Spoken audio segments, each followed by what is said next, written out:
Good morning, good morning. Welcome to Mornings in the Word with Bold Faith Church. I am Vina Henry, the director of Bold Life Groups, and we are doing the chronological reading of the Bible. Today is day 137 of our reading. We will be in the book of Samuel, 2 Samuel, chapter 16 to 18. Now, before we get into the word, quickly hit the like and subscribe button so you don't miss out on any of the good things we have going on here at Bold Faith Church. Let's get into the reading. When David had gone a little beyond the summit of the Mount of Olives, Ziba, the servant of Mephibosheth, was waiting there for him. He had 2 donkeys loaded with 200 loaves of bread, 100 clusters of raisins, 100 bunches of summer fruits, and wine and a wineskin full of wine. What are these for? The king asked Ziba. Ziba replied, the donkeys are for the king's people to ride on, and the bread and summer fruit are for the young men to eat. The wine is for those who become exhausted in the wilderness. And where is Mephibosheth, Saul's grandson? The king asked him. He stayed in Jerusalem, Ziba replied. He said, today I will get back the kingdom of my grandfather Saul. In that case, the king told Ziba, I give you everything Mephibosheth owns. I bow before you, Ziba replied. May I always be pleasing to you, my lord the king. As King David came to Bahurim, a man came out of the village cursing them. It was Shimei, son of Gera, from the same clan as Saul's family. He threw stones at the king and the king's officers and all the mighty warriors who surrounded him. Get out of here, you murderer, you scoundrel, he shouted at David. The Lord is paying you back for all the bloodshed in Saul's clan. You stole his throne, and now the Lord has given it to your son, Absalom. At last, you will taste some of your own medicine, for you are a murderer. Why should this dead dog curse my lord the king? Abishai, son of Zeruiah, demanded. Let me go over and cut off his head. No, the king said. Who asked your opinion? Your son, you sons of Zeruiah. If the Lord has told him to curse me, who are you to stop him? Then David said to Abishai and to all his servants, my own son is trying to kill me. Doesn't this relative of Saul have even more reason to do so? Leave him alone and let him curse, for the Lord has told him to do it. And perhaps the Lord will see that I am being wronged and will bless me because of these curses today.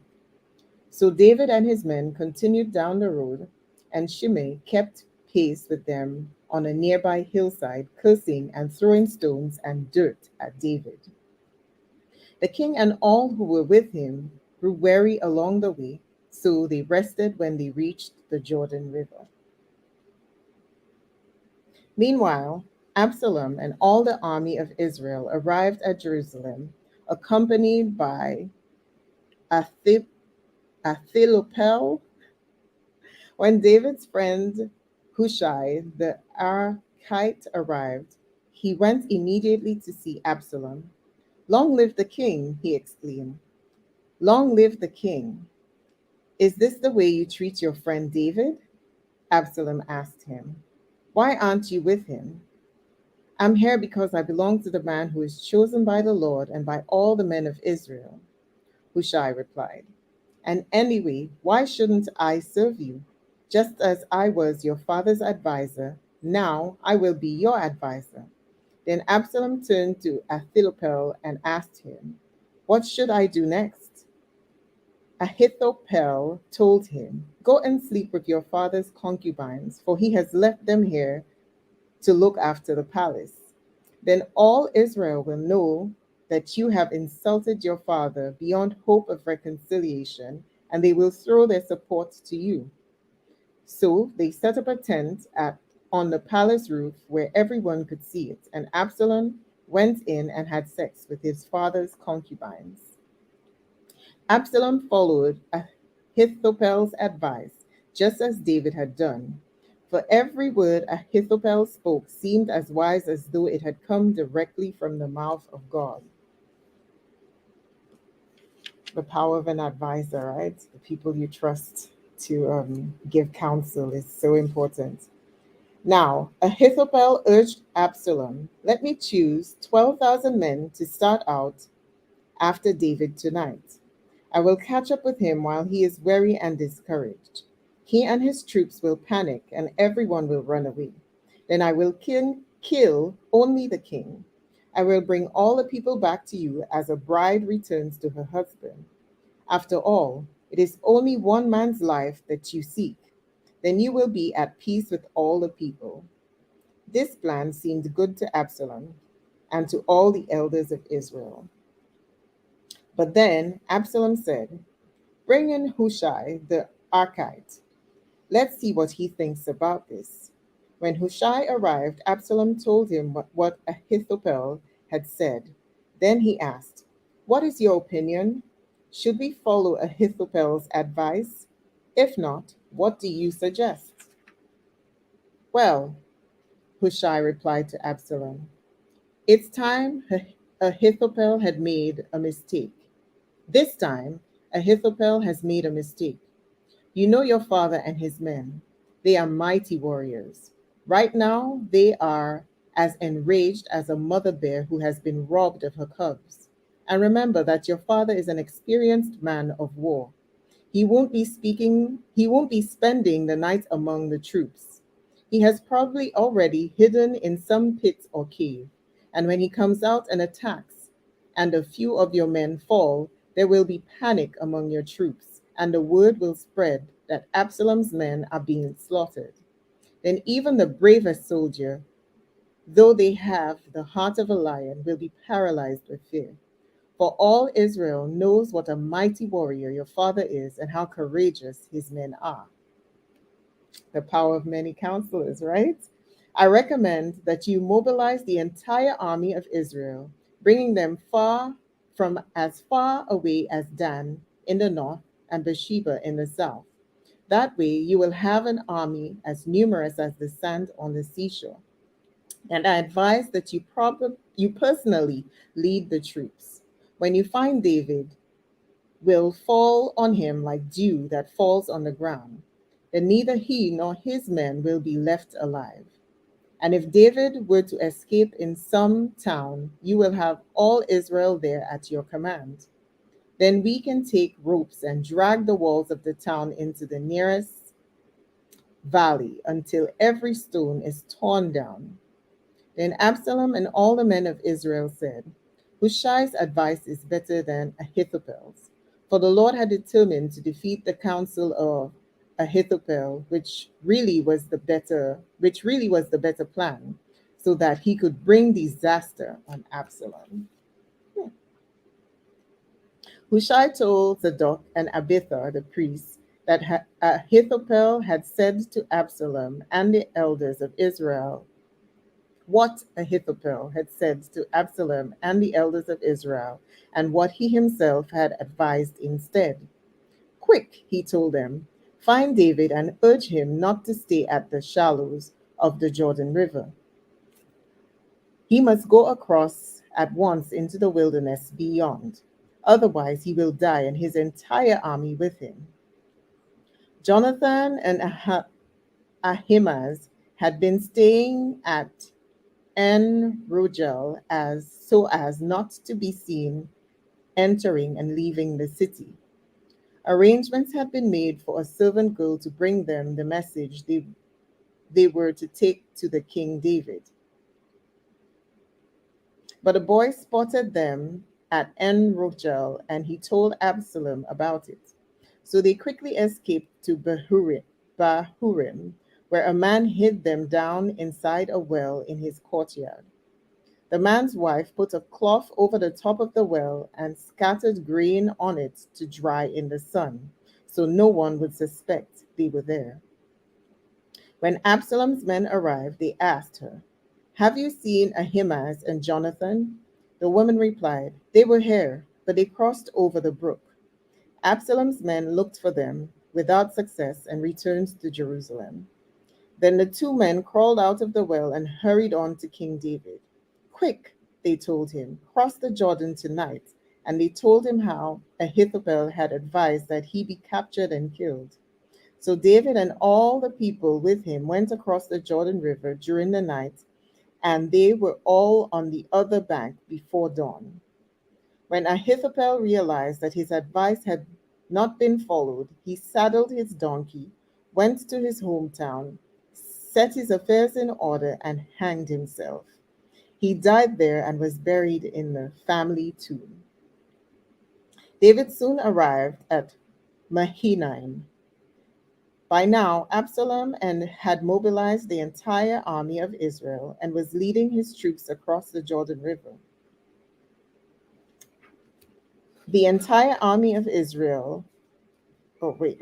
I lost my place. David soon arrived at Mahanaim, but now Absalom had mobilized the entire army of Israel and was leading his troops across the Jordan River. Absalom had appointed Amasa, a commander of his army, replacing Joab, who had been commander under David. Amasa was Joab's cousin. His father was Jether, an Ishmaelite. His mother, Abigail, daughter of Nahash, was the sister of Joab's mother, Zeruiah. Absalom and the Israelite army set up camp in the land of Gilead. When David arrived at Mahanaim, he was warmly greeted by Shobi, son of Nash, who came from Rabbah of the Ammonites, and by Machir, son of Amiel, from Lodebar, and by Barzillai of Gilead from Rodim. These pronunciations are getting me every time. They brought sleeping mats, cooking pots, serving bowls, wheat and barley, flour and roasted green beans, lentils, honey, butter, sheep, goat, and cheese for David, and they who were with him. For they said, "You must all be very hungry and tired and thirsty after your long march through the wilderness." David now mustered the men who were with him and appointed generals and captains to lead them. He sent the troops out in three groups, placing one group under Joab, one under Joab's brother Abishai, son of Zeruiah, and one under Ittai, the man from Gath. The king told his troops, "I am going out with you." But his men objected strongly. "You must not go," they urged. "If we have to turn and run, and even if half of us die, it will make no difference to Absalom's troop. They will be looking only for you. You are worth 10,000 of us, and it is better that you stay here in the town and send help if we need it." "If you think that's the best plan, I'll do it," the king answered. So he stood alongside the gate of the town as all the troops marched out in groups of hundreds and of thousands. And the king gave this command to Joab, Abishai, and Ittai: "For my sake, deal gently with young Absalom." And all the troops heard the king give this order to his commanders. So the battle began in the forest of Ephraim, and the Israelite troops were beaten back by David's men. There was a great slaughter that day, and 20,000 men laid down their lives. The battle raged all across the countryside, and more men died because of the forest, than were killed by the sword. During the battle, Absalom happened to come upon some of David's men. He tried to escape on his mule, but as he rode beneath the thick branches of a great tree, his hair got caught in the tree. His mule kept going and left him dangling in the air. One of David's men saw what had happened and told Joab, "I saw Absalom dangling from a great tree." "What? Joab demanded. You saw him there and didn't kill him? I would have rewarded you with 10 pieces of silver and a hero belt. I would not kill the king's son for even 1,000 pieces of silver, the man replied to Joab. We all heard the king say to you and Abishai and Ittai, for my sake, please spare young Absalom. And if I had betrayed the king by killing his son, and the king would certainly find out who did it, you yourself would be the first to abandon me. Enough of this nonsense, Joab said. Then he took 3 daggers and plunged them into Absalom's heart as he dangled, still alive, in the great tree. 10 of Joab's young armor bearers then surrounded Absalom and killed him. Then Joab blew the ram's horn, and his men returned from chasing the army of Israel. They threw Absalom's body into a deep pit in the forest and piled a great heap of stone over it. And all Israel fled to their homes. During his lifetime, Absalom had built a monument to himself in the king's valley, for he said, I have no son to carry on my name.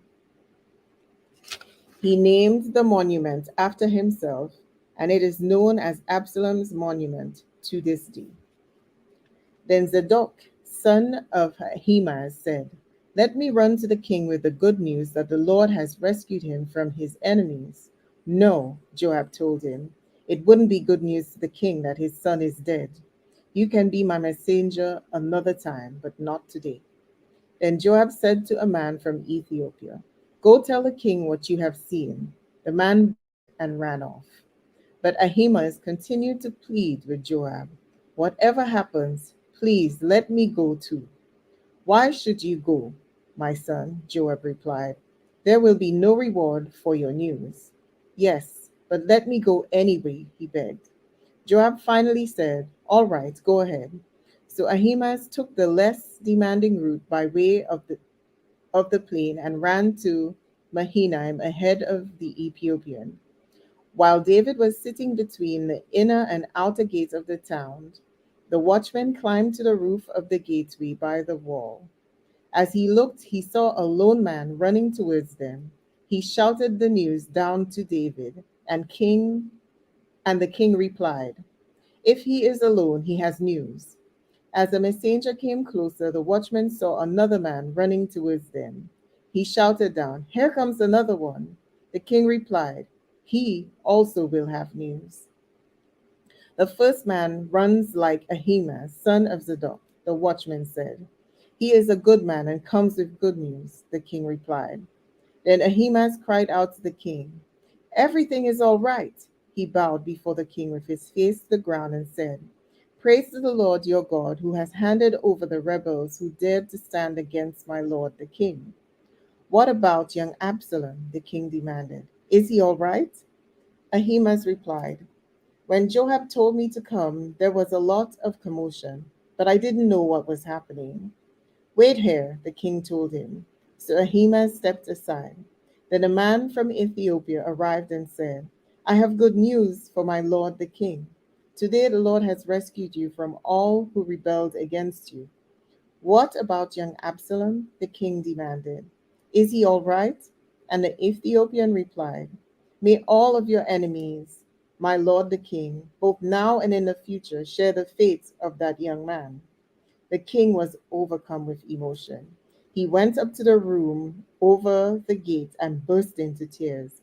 And as he went, he cried, Oh, my son Absalom, my son Absalom, if only I had died instead of you. Oh, Absalom, my son, my son.